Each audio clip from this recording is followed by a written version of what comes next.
Den projekt med turistguiden, den går ud på, at vi skal gøre det så nemt for turister som muligt at finde til et bestemt sted. I Billund der er det henholdsvis Legoland og Lufthavnen, de gerne vil finde ud af at besøge. Og i Grindsted der er det sygehus.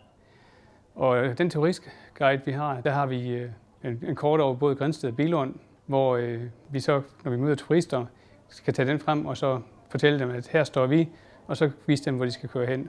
Jamen, vi sætter simpelthen en kryds i den turistguide, og så sætter vi en streg hen til, hvor de skal hen, for eksempel Legoland. Så sætter vi lige en streg derhen til vejmæssigt, så de kan køre efter det.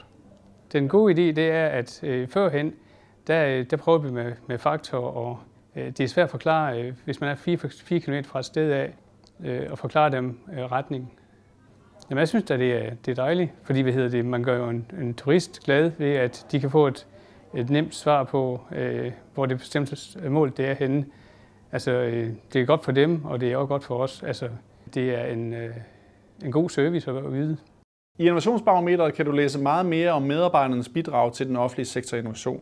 I bogen kan du også læse mere om den strategiproces i Billund Kommune, der har betydet, at park- og vejmedarbejdere nu også er turistguider.